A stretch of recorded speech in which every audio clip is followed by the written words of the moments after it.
Good morning, good afternoon, and good evening, everyone. Welcome to today's webinar on the decentralization of governance in metropolitan areas, presented by Professor Roy Bahl. The webinar will discuss whether the fiscal decentralization model that has been instrumental in decisions about structuring governance on a nationwide basis can be applied successfully in metropolitan areas. Professor Bahl will review some of the urban governance models used around the world, discuss their advantages and disadvantages, and examine the range of policy reform options that may be feasible. This is part of our webinar series on planning and financing metropolitan governments. This series is the result of a collaboration between the World Bank and the Lincoln Institute of Land Policy, and is structured around chapters of Lincoln Institute's recent publication, Financing Metropolitan Governments in Developing Countries. It provides a unique entry point to engage cities who are addressing the complex task of financing infrastructure and services across jurisdictional boundaries. The webinar series will be held every other Tuesday from October 1st, 2013 to April 22nd, 2014. The list of topics could be found in our Institute website. We are very pleased to have Professor Roy Bahl join us as our speaker again today. Professor Roy Bahl is Regents Professor of Economics from Georgia State University.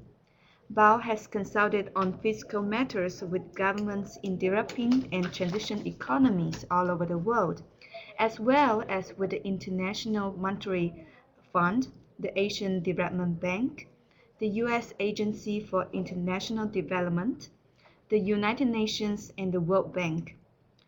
Bahl is the author of numerous books, monographs, and scholarly papers in the area of urban regional economics, public finance, and economic development. He has served on the editorial boards of the National Tax Journal, the Journal of Public Budgeting and Financing, and Growth and Change. He is the author of the book Fiscal Policy in China, and with Johannes Lin of Urban Public Finance in Developing Countries. Now let me invite Professor Bahl to start his presentation. Professor Bahl, over to you. Okay, I hope I can be heard now. Hello everyone, I'm so happy to be with you today. I am going to be talking from chapter 4 of the book that Mancha just mentioned. The subject is urban governance and the structure of urban governance. And I think probably a good idea to start with the basic message of all of this is that too often we concentrate on trying to fix the results of bad governance or improper governance. We observe that the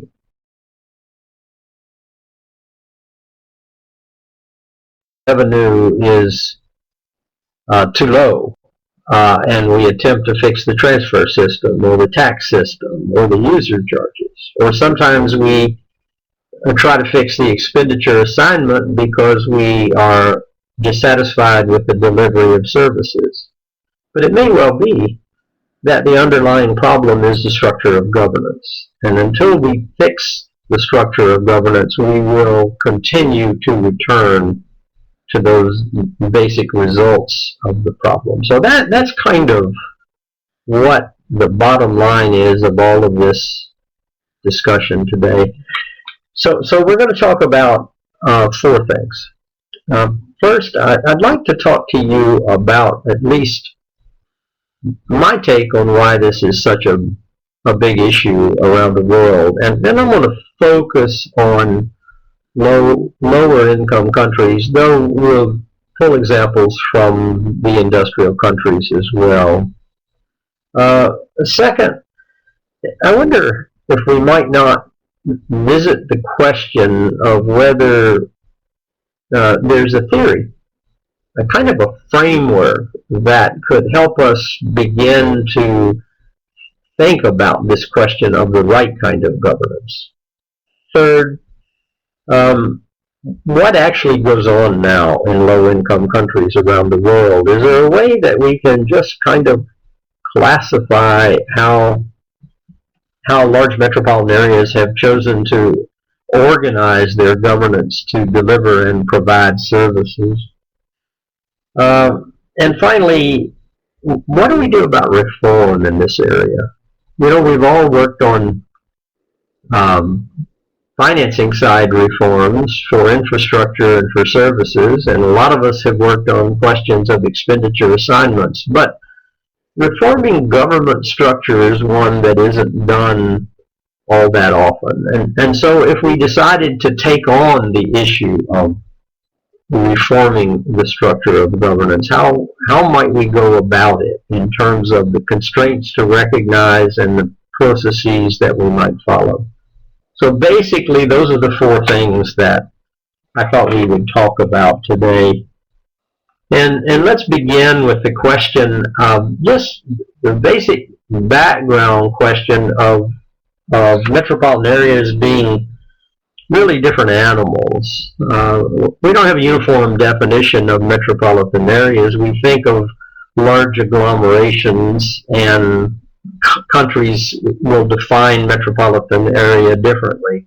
But for our purposes, we can think of a large urban agglomeration that might include many governments, and we can almost settle on a definition that sounds like a labor market area. So it's an economic concept, this metropolitan area.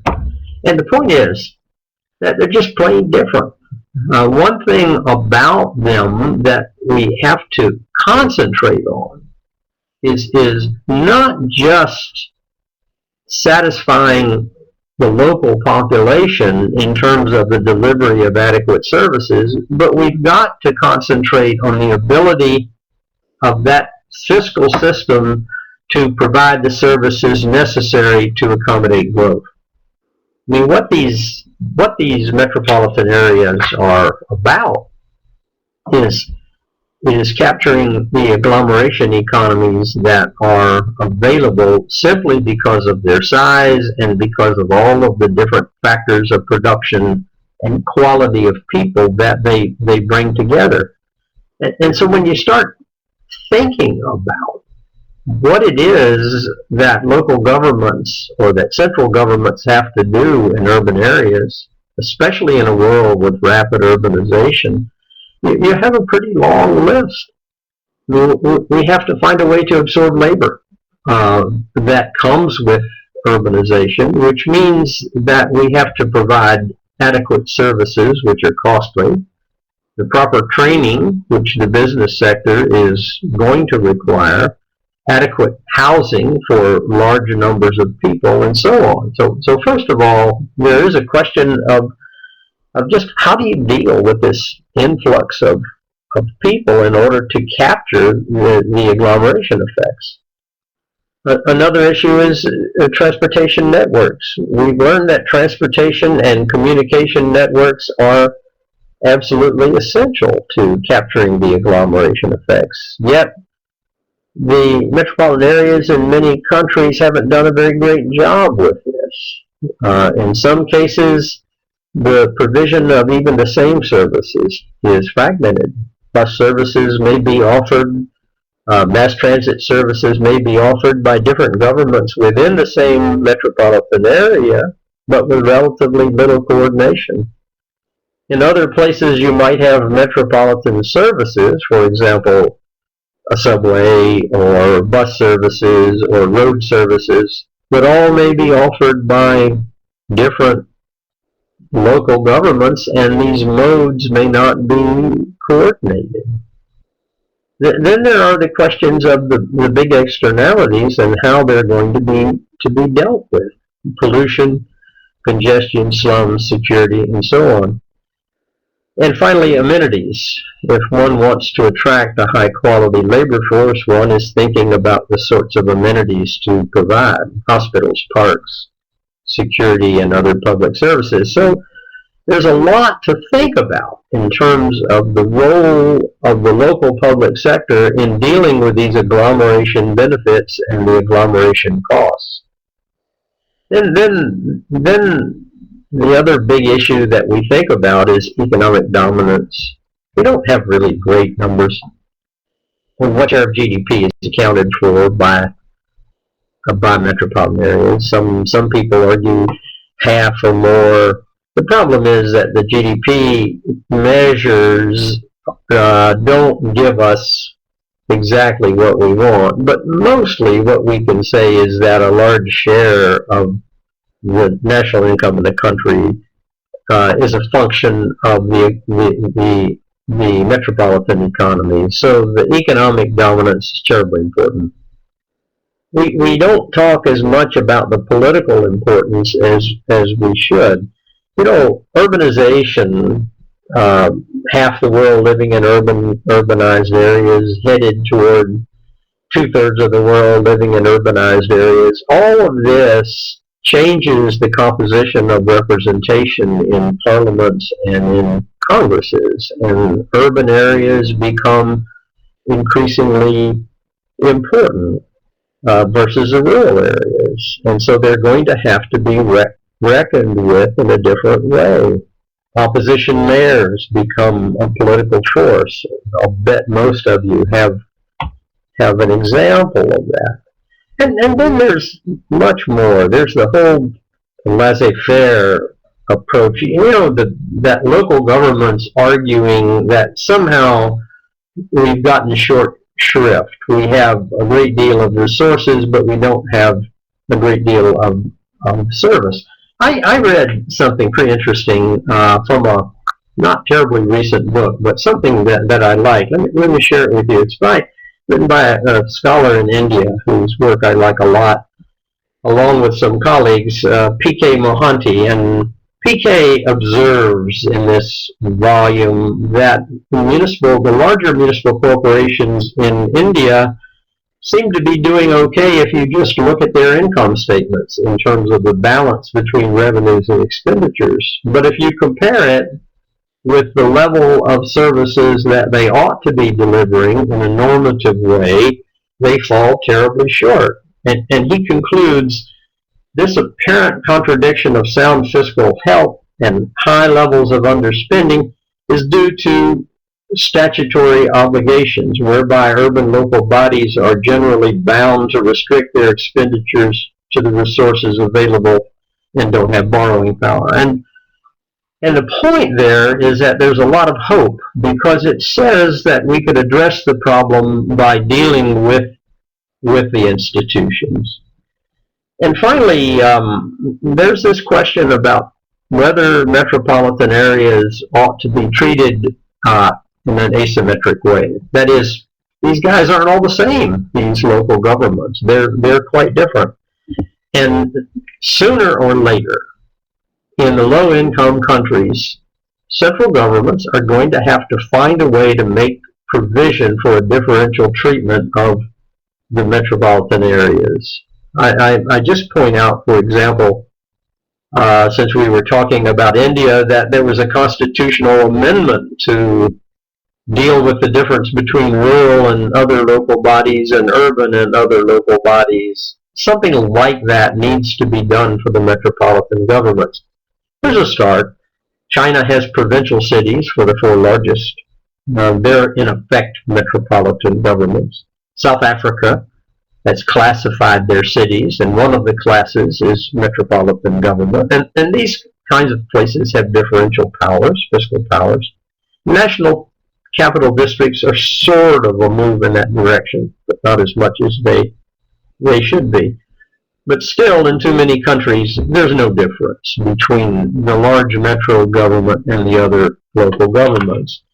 So it brings us to the question, to the issue of the big policy questions. And here we could think about three things that we have to address. if we're working on urban finance, one is how are we going to govern and manage cities that are this big? Well, to manage a city with 20 million people is new territory for most people who work on the administration and financing of a city. Second, how are we going to finance them? There's much more to the story than just give local governments more revenue-raising power or give them more grants. What we have to do is find a way to draw on these local governments to generate more money, but at the same time, we've got to control fiscal disparities within the urban area. We've got to worry about competition with the central government. We have to deal with migration occurring while dealing with this problem. And so the finance issue becomes a very big issue and requires a very big kind of treatment. And finally, how to plan. How in the world are we going to plan the management and finances of metropolitan areas when the metropolitan government structure has so many different players in it? So there are some very big and very difficult policy questions that don't have simple answers, and that in fact haven't really been worked as hard as people like us need to work those questions. Is there a theory to help us with the answer? You know, I think it's kind of interesting. We have a framework. We've always had a framework for thinking about how we should govern in countries. Mostly it comes out of a story of economic efficiency, but it's what we have hung our hat on in studying decentralization around the world. And one wonders, could you transfer that thinking to metropolitan decentralization? It's very interesting what happens when you do.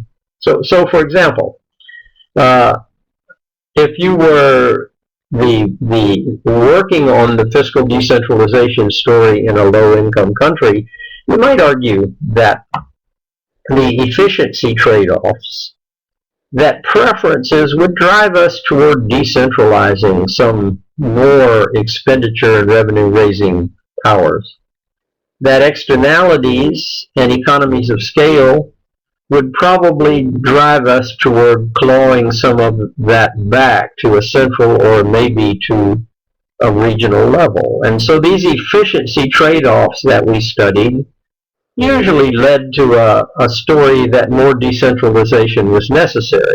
We can observe relatively low levels in most low-income countries right now. Equity and fiscal disparities would cause us to centralize more. And so that's kind of the story that we would have told about central-local fiscal decentralization. And this whole word local was very nebulous in all of this. We never defined it so carefully.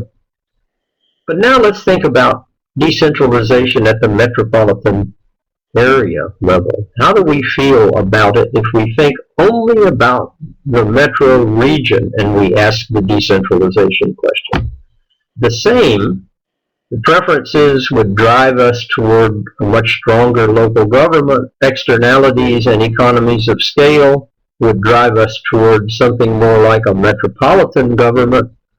And equity and fiscal disparities would probably drive us toward a metropolitan government. And so it's interesting that the same people who would argue there ought to be more decentralization within a country would probably argue that there ought to be more centralization within the metropolitan area. And one thing we'll find by looking at the practice around the world is that this issue of home rule and local preferences is so important that local governments might defy this kind of a theory and end up being much more fragmented at the local level than theory would tell us that we ought to observe. And so I'm I'm thinking that we don't really have the kind of theory to hang our hat on yet that we need. The government structures didn't just get created by thoughtful analysts. These government structures have grown up over a long period of time. Boundaries were put in place, often not moved. Constituencies were developed. And so government structures became almost entitlements, and they don't change very often. If we look around the world, at least through my eyes, I think that there probably are three kinds of systems that are emphasized. One is countries that emphasize, or local governments that emphasize the very great importance of home rule, and by getting government close to the people. The second is a group of people who emphasize technical efficiency. These would like to worry most about delivering better services at lower cost. And finally, there are those who are interested in the whole spatial structure of local government. They would like to deliver services on an area-wide basis. Now, no one does it purely in one of those three ways, but countries do have emphases. So if you take Model 1, which is those who would be most taken with the notion of home rule, or getting government closer to the people. Examples. Though they take various forms, you would expect a metropolitan area to have a lot of different local governments in order to get that government closer to the people. So, for example, Manila with 11 cities and 6 municipalities, Sao Paulo with 39 municipalities, Mexico City has a federal district, 2 states, and 54 municipal level governments. Kolkata with 38 municipal governments. And even if you look to the industrial countries where you would expect to find more interest in local preferences, Paris has 80 municipalities and 3 departments and a slew of public companies. Copenhagen, 45 municipalities. Stockholm, 65. Madrid, 180. So these are examples of places that emphasize political control and lead to fragmented local government structures. Now the advantage of this is that you have much more local control. You really do get government closer to the people in some of these cases. So here's an interesting example, I think, from the work of Enid Slack on the creation of metropolitan government in Toronto. And what she found is that on average, in a fragmented structure as there was in Toronto, on average, there was, before consolidation, there was 7,300 people per councillor. So you were relatively close to government at the local level. But after consolidation, it was 54,000 people to one councillor. So you were far removed from your councillor under the consolidated system of government. And the result of that is that you'd expect less accountability of elected officials to the local population. And that's the kind of the story about these fragmented governments, is that if they're small enough, there can be more accountability. But they have big disadvantages. They do not effectively capture economies of scale. Externalities such as pollution and slums are beyond their financial reach. Big disparities grow up. among local governments in a fragmented metropolitan area. I saw one study that argued that the difference in per capita spending between the three richest and the three poorest communes in Abidjan was something like 50 to 1. So you get these huge disparities, and they happen in industrial countries as well.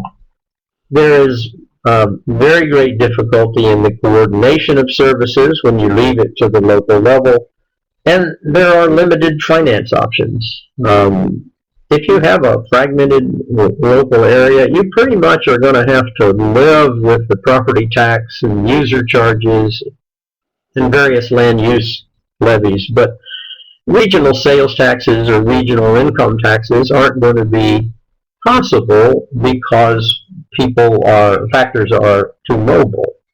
So the home rule model is an important one, but it has great weaknesses. Another approach is the technical model.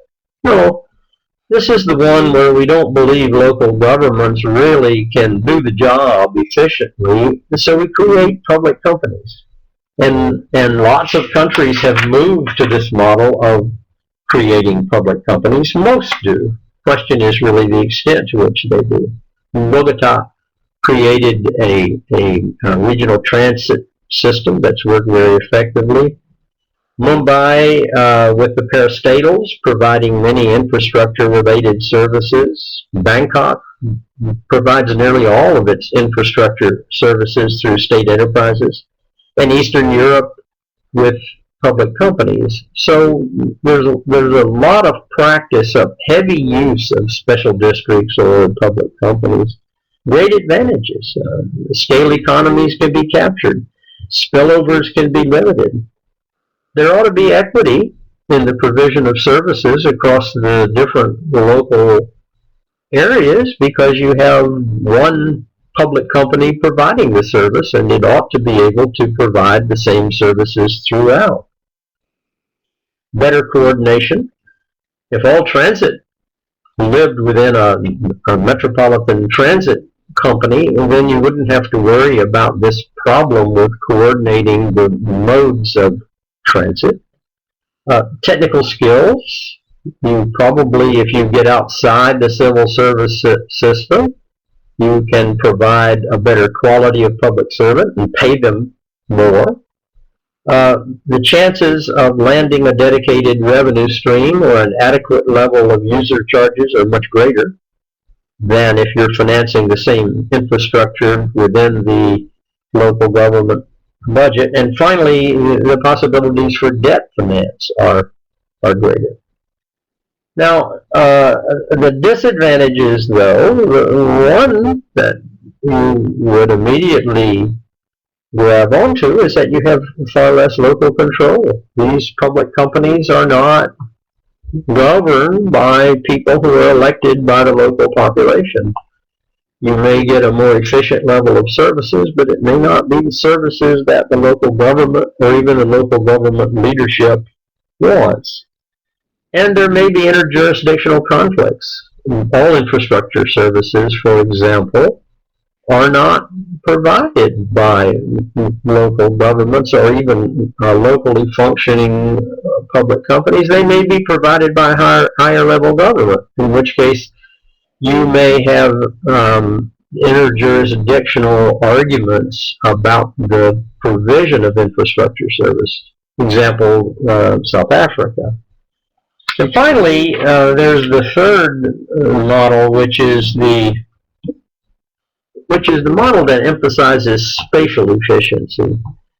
And here, there are countries around the world that actually have metropolitan-type governance. In the low-income countries, we think of Metropolitan Manila, which overlaps a jurisdictional fragmentation with a Metro Manila government responsible for a range of planning and coordination functions. There's something kind of like that, maybe a little stronger, that operates within London.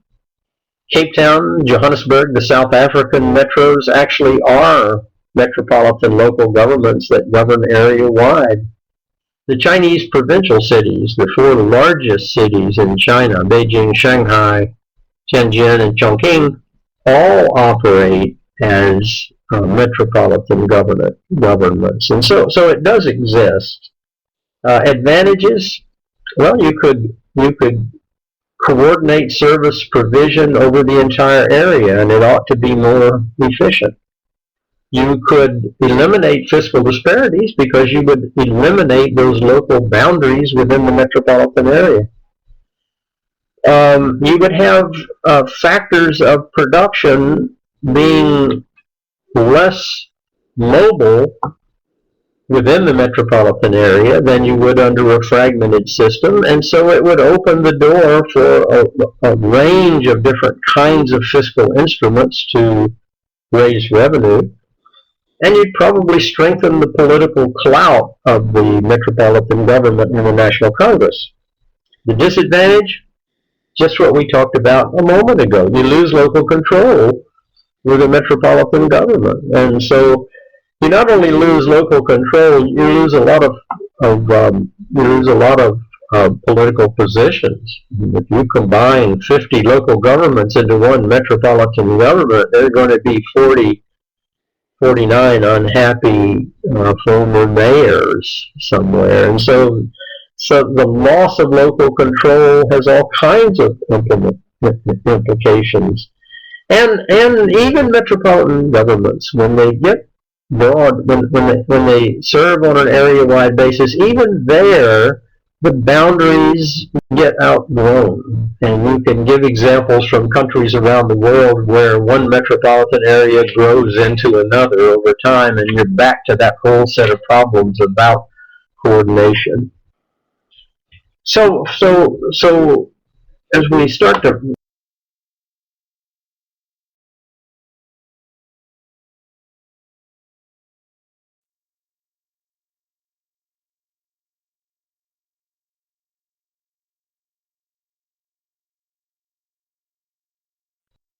a functional economic unit, a metropolitan area with a local government unit, a municipality, for example. And that's the main constraint, and that's what we have to get by. And how do you do that, or can you do that at all? We have to remember, as academics or students of this, we could sit here and say, let's think about the right structure of local government for Mumbai or for Lahore or for Buenos Aires. But that would suggest that this whole game just began. And of course the game didn't just begin. These structures have been in place for a long, long time. And so how do we move from where we are now to where we'd like to be? And how in the world do we manage the kind of conflicting interests that would result if we tried to revise a government structure? Just to name a few, local government politicians versus higher government politicians, urban constituents versus rural constituents, the urban poor versus the urban rich, planners versus government officials. So there are all sorts of different takes on what ought to be done that form real constraints. So finally, what would we do? How in the world would we start the process of reform? Suppose in your country, the issue is how to finance these giant metropolitan areas that are coming.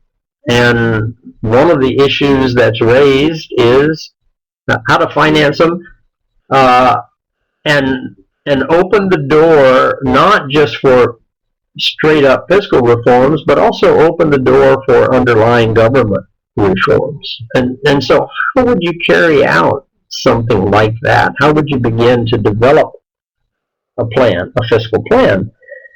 So here's a couple thoughts. First is to try and figure out what's wrong. there are a lot of views. We just talked about the different stakeholders. There will be a lot of views about what's wrong. But I think one could agree on what's wrong, at least in terms of what's not getting done that should get done. The little comment I read to you earlier from P.K. Mohanty, he had a view about what was wrong. And that'll vary from country to country, but start out with what's wrong, and then try to figure out why the government structure as it presently exists doesn't address that set of issues. And so when you start with that, and you try to argue that that's chapter one of the comprehensive review, you know immediately that you can't turn this over to a political committee or a parliamentary committee, nor can you turn it over to a government committee. It's got to be done in a different and far more objective and detached way. What's wrong? Once you figure out what's wrong, it turns out that we might make more headway by starting with the kind of reforms that might be possible, that might be held up by government structure. And here I would think about three. The first is expenditure assignment. We've got the wrong level of government delivering the service. Or maybe we have too many levels of government delivering the service, which is also wrong. The second is the revenue-raising choices. If we come to believe that metropolitan areas can raise significantly more revenue than they do, and that we're ready to move away from financing them heavily with transfers, then I think we have to then be led to the argument that we need to think about redrawing the boundaries, because we cannot introduce efficient taxation with fragmented boundaries. And third, there is the question of infrastructure finance, which has for years led us back to those financing issues of woefully low cost recovery records for user charges, and for the inability to dedicate an income elastic revenue stream to finance infrastructure. And lastly, there's the new stuff. The new stuff has to do with urban form. I mean, for these metropolitan areas where we start with this whole question of agglomeration effects and the ability to stimulate growth by providing the right services, I think we have to come back and think about what kind of an urban structure do we want, and how should the fiscal system play into that. So let me give you an example. So suppose we said that our goal was to create a more compact urban form, because with a more compact system of government versus a sprawling metropolitan area, that we could do a better job of creating and capturing agglomeration effects. We might argue that a compact form of government, or a more compact form of government, would lower the cost of providing and maintaining infrastructure. We might argue that only when we begin to move to this kind of compact form will we create the possibility for a more green approach to urban development. The notion of more people living on the same footprint in higher buildings, less use of motor fuels, fewer cars, more mass transit, and so on. And so if we set this out as part of the goals, it would lead us again to a particular kind of government structure. And so if we sort of change the story about the questions we ask about the need for comprehensive reform, we might make more headway in getting something sensible in place before the the body politic took it over. I think my time is up. Thank you for listening. Thank you so much, Professor Bahl, for sharing your insights on this very important issue. In the interest of time, let's now go directly to the open discussion.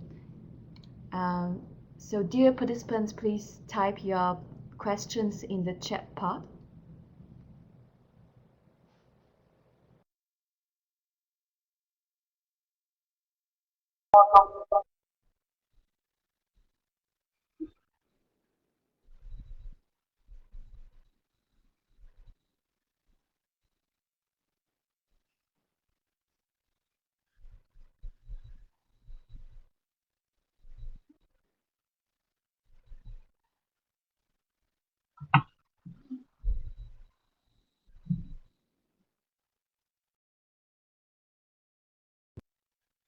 Okay, I think people are now. Let's now go to our poll question, and maybe we take one or two while you are preparing your questions.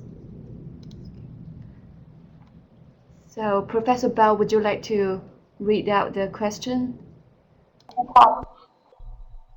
Yeah, I think a first question, might be to think about this issue. A metropolitan local government has more taxing options than a local government in a jurisdictional fragmented metropolitan area because. So what's the basic argument for that? In theory, why would a metropolitan area, a metropolitan government, have more ability to levy a regional sales tax, for example, or a sales tax on a consumption item like gasoline than would a local government in a fragmented structure? And so I look at the answers that are appearing, and of course, almost everyone has it right. Let me see, am I reading this right? No. The answer is B, of course, is labor is less mobile across than within metropolitan areas. When you have a metropolitan area, it has 51 local governments, and so that means people who live within the metropolitan area may work and shop in a lot of different places. And so if you levied a regional sales tax, for example, or a regional earnings tax, the tax may be levied in one place on people who reside in another. What share of the payroll tax collected in Mexico City collected in the federal district in Mexico City is borne by people who actually reside there, a relatively small proportion. So you have an inefficient local tax where a lot of the burden is exported, which would make the answer B. People are less mobile across metropolitan areas than they are within metropolitan areas. Mancha, are you back to questions? Take some questions at this point. There's a question from Atta asking whether the three models that you just mentioned could concurrently be in place in area. That's absolutely it could. When I broke this out, I did it into three sort of boxes. I did it mostly to be able to think about what a local government might emphasize. And so I think that you'll find an emphasis in most countries, even though in most metropolitan areas they might use all three. So, for example, Manila has a metropolitan government for planning and coordination. They have local governments, municipalities for service delivery, and I'm sure there are public companies that operate within metropolitan Manila. But I think the distinguishing feature of governance there and the emphasis is probably on jurisdictional fragmentation. And so I think that's kind of why I did it, was to identify the emphasis. And I believe you would find that in most metropolitan areas that they attempt to capture economic efficiency and technical efficiency to varying degrees.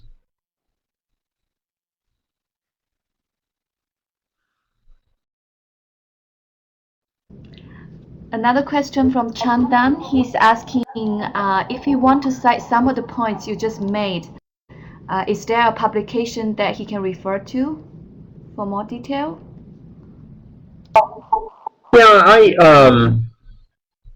Yeah, there are a couple of things that you could look at.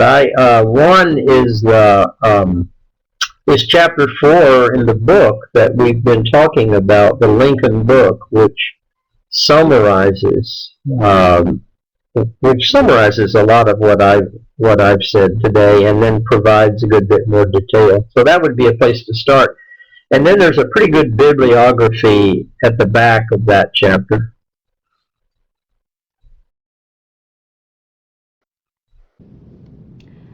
A question from Haiti, whether there's a list of a slide which defines the government structure that the major cities in the world have.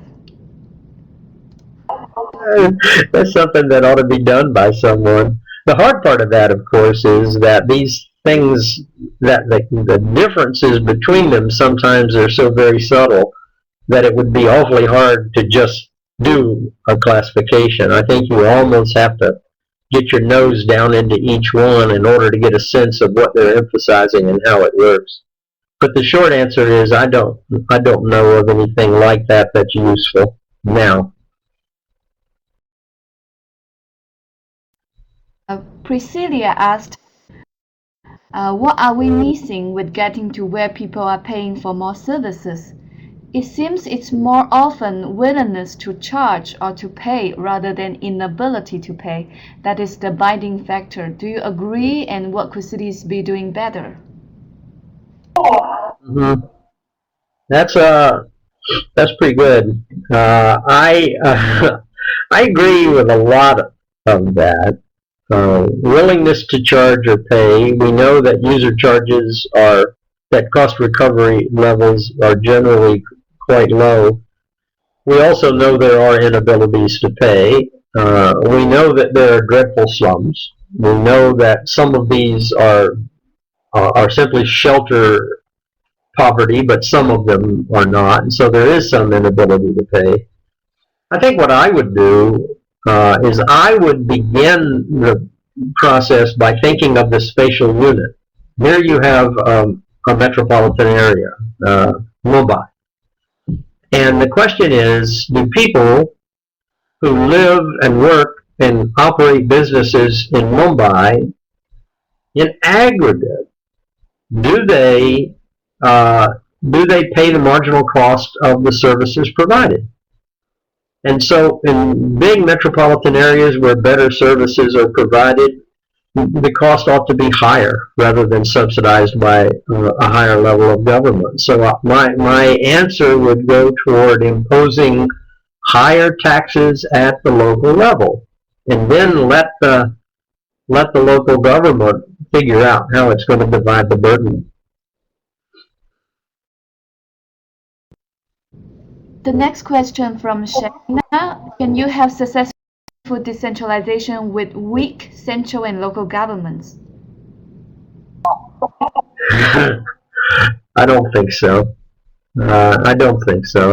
If we're talking about low-income countries around the world, I think that the way constitutions are written and the way government structures are set up, and with the problems of stabilization and equalization facing countries, I think that the success of fiscal decentralization depends very much on the strength of the central government, because that's where it's managed and planned.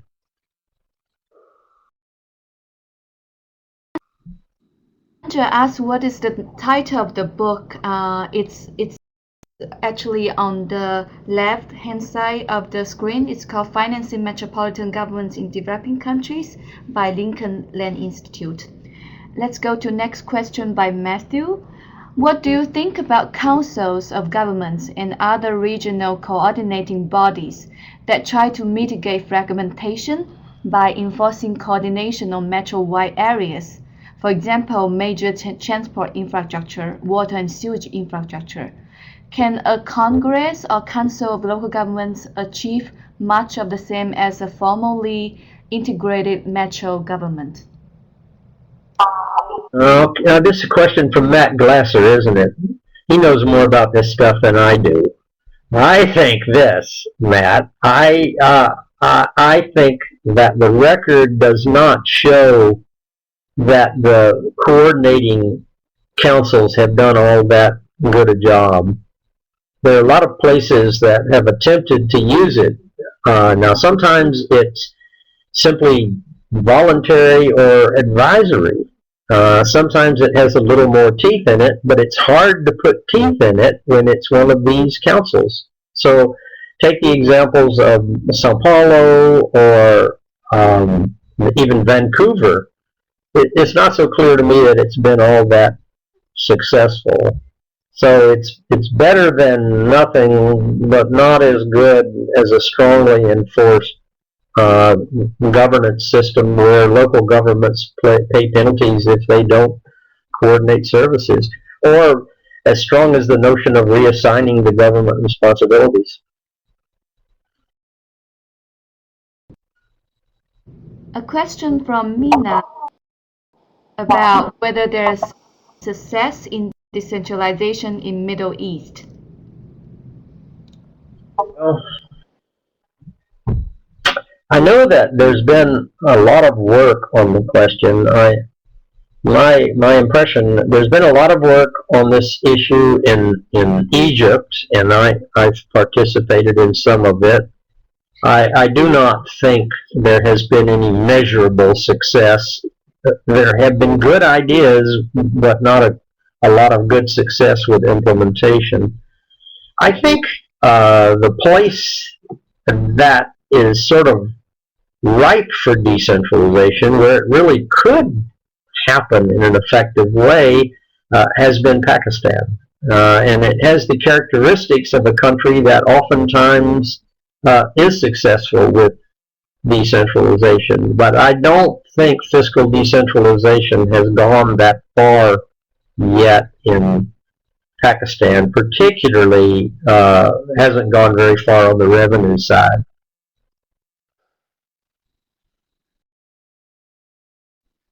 Okay, we have about 5 minutes left. Let's take one or two more questions.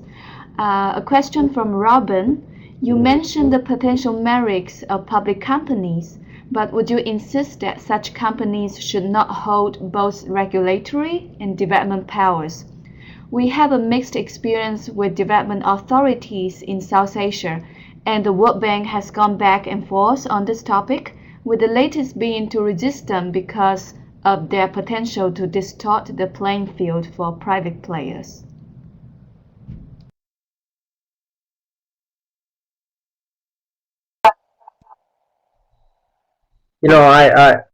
I think it's very hard to talk about the potential merits and to talk about the actual practice. And so you're so far ahead of me on South Asia.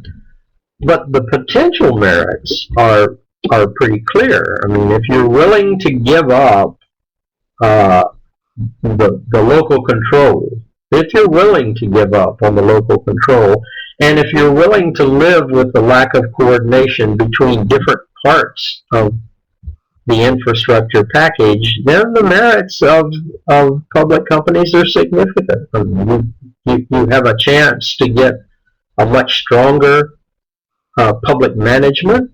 You have a chance to get cost recovery out of the political system. You have a chance for area-wide coordination and equalization in service delivery. I think the potential merits are pretty good if you're willing to live with those kinds of disadvantages. Now, how it has worked in South Asia, I won't stick my foot in that because I have a sense you really know about it. Thank you, Professor Bahl. I think we have to wrap up because we are running out of time. Thank you again, and for those who have questions that are not answered, please feel free to send those to us, and we will try to answer them in the next 2 weeks. I would also like to remind you that our next webinar is on Metropolitan Cities, Their Rise, Role, and Future by Shahi Yusuf, Chief Economist of the